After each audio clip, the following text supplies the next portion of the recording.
jail improvement fund.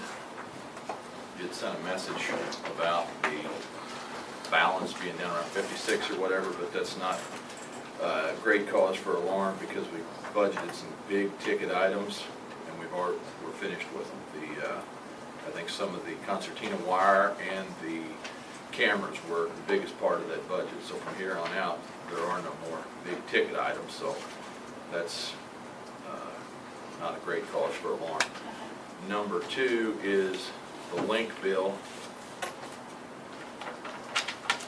I have the link bill right there. I don't know what we're doing to, so Boone Slick does not have it. Steve said that they paid $36,000 recently. I mean, I don't have the checkbook, or that was the last check they sent. They are expecting to have advertising revenue coming in at some point in time. But as far as paying that bill, I don't know what you want to do. Well, I think this bill doesn't show that payment. Right.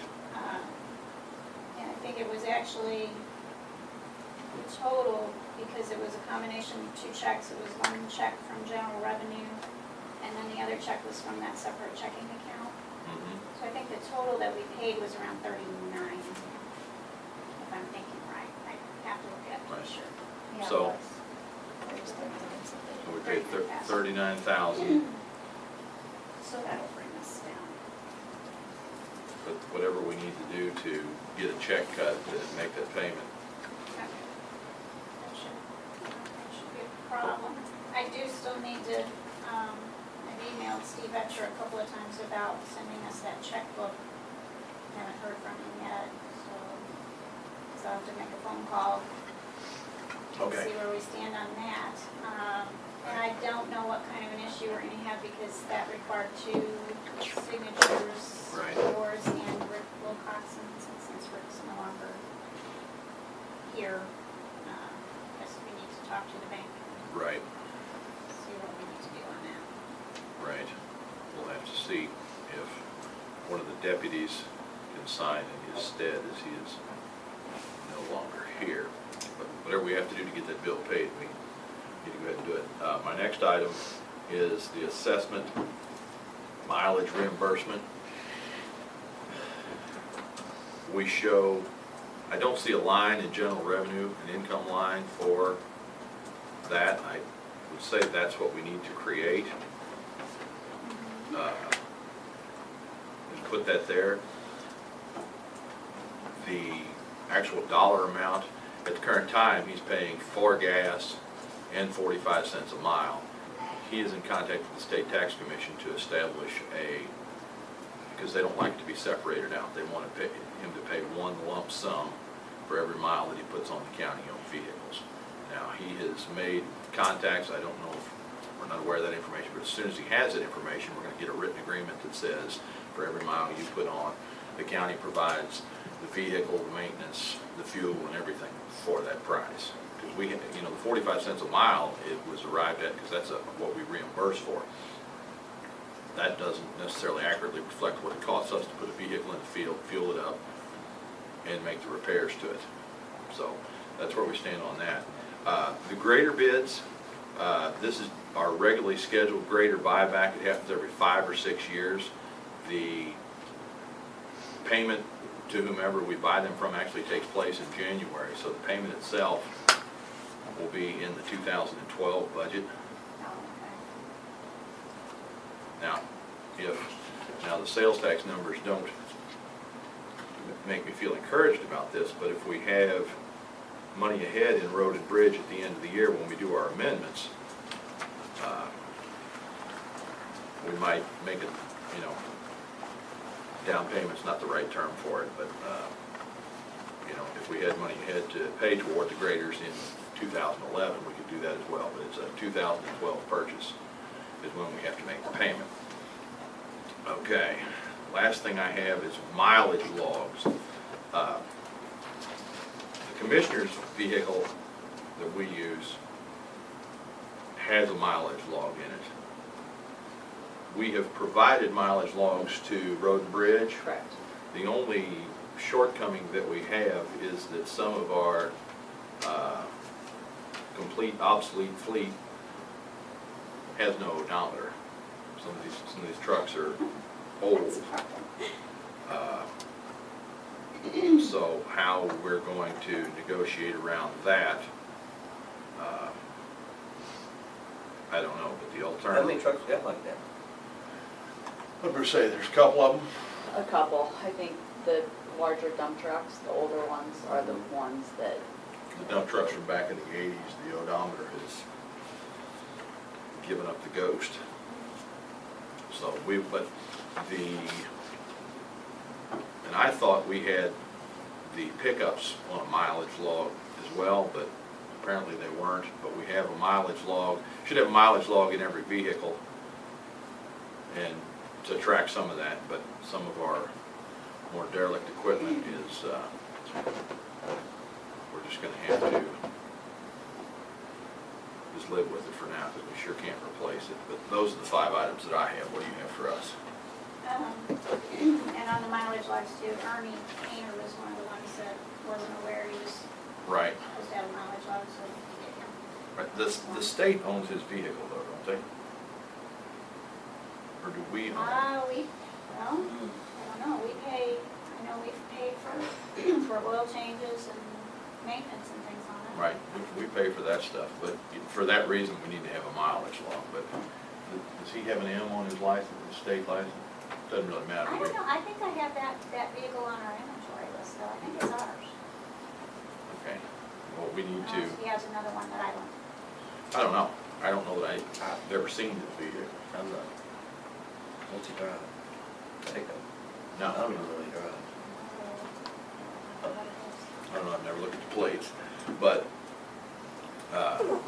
yeah, we can get him a mileage log and he can start tracking that. Does anybody collect those and look at those periodically, those logs?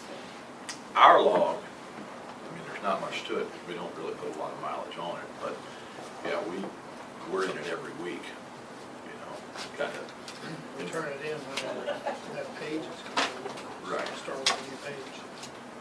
But we informally, when we get in it, kind of make note of who went where, because that, you know, we're not the only ones that use that. Dottie or Kelly or somebody has to travel out of town, they use that vehicle as well. It's referred to as the commissioner's vehicle, but it's a county-wide vehicle. Probably would be a good idea just to kind of start a practice of periodic basis, calling in those log sheets and taking a look at them and just Right. verifying. Yeah, now that we have Road and Bridge putting those together, we will have them. You know, Bruce and Donnie, I'm sure, will provide those to us. One question that I had also regarding Road and Bridge and the budget, you explained the grader purchase, is the possible hiring of the engineer. And is that a plan for this year, is that a plan for next year? It may happen this year, and we have a little bit, I want to say $7,000 or so in the engineering services that we would apply to that, but we also have an enormous number applied to road and bridge, or bridge construction. The logic behind hiring a county engineer is that we have one in-house, so we do not have to pay as part of the bridge contract, because we have our own supervisory engineer. So due to timing issues, getting the right of way, we're not going to spend anywhere near I think it's $250,000 maybe, in road and bridge construction. And what we do, a lot of the engineering would be provided if we're able to find somebody. Half-time, three-quarter-time engineers are not out there everywhere, and they would have to be an employee. We could get one on a consultant basis, but we don't want a consultant basis. We want an actual employee to, instead of us running out every time we have to build a bridge or do a structure, having to hire someone, pay overhead, pay someone a salary in-house. But that's where, if we get that pulled off this year, I think the salary for a full year is going to be somewhere in the $35,000 range, so a quarter of that, you know, Is about some of the, nine. about $9,000. So engineering services, truth be known, the money is probably in engineering services anyway. And once we have him, other than large bridge design, we'll be able to do everything in-house. But like I say, we will have money in because the bridge construction line, It has 233,000 Yeah. left in it right now. right, it's all inclusive. It has the cost of concrete, cost of labor, and the cost of the supervisory engineer, which, once we have our own engineer to supervise the construction, we don't have to pay somebody else to do it. So what we actually pay is gonna be less than that 233. Is all of the bridge construction still on course for this year, or has some of that been delayed or postponed? Right now, the North Ethlyn Road Bridge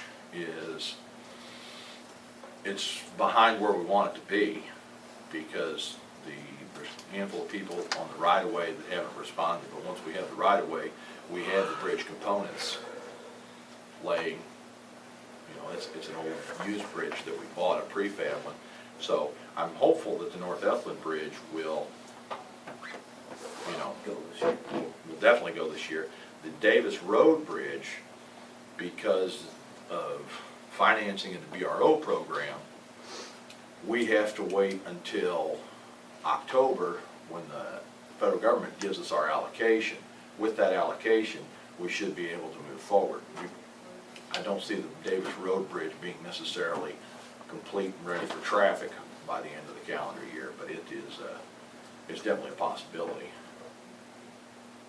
It's not a possibility to be done by the end of the year. No. When do we start? It's a possibility to get started, or at least the engineering to be having. Right, because, well, the engineering, the preliminary engineering, everything is finished. We're waiting for the BRO allocation, because it is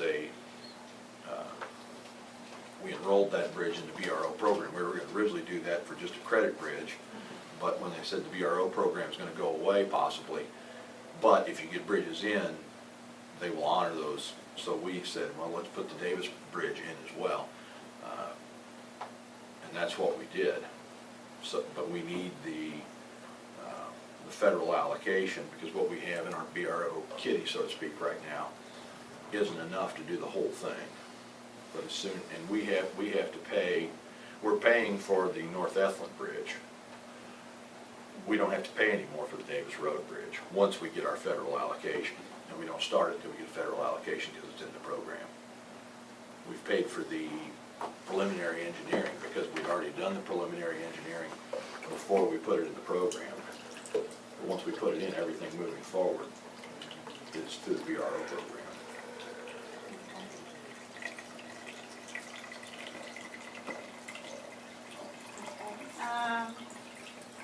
And I still haven't heard anything back from Leah regarding the Lin contract. And I did print off all the information and left it in her box for her, just in case, excuse me, in case she wasn't getting her emails or something, but, I'll give her a call and see what we need to do to make that happen. okay. And then I got this request to remove Rick Wilcoxon's user ID clerk 10 from the Encode. And I just want to let you know that there never was a clerk 10 user ID set up in Encode. Okay. When he was accessing Encode, he was doing it through the user ID that's called Budget Team. Okay. So my recommendation for security purposes on that would be that login for Budget Team on that computer, the password should get changed. Okay. We can do that. And do you know, is Kim going to be taking over the duties that Rick did as far as releasing payroll and AP? Correct. In conversations with the state, we operate as if Rick was on vacation, in which case Kim would have to assume all of his duties. And until we get an appointment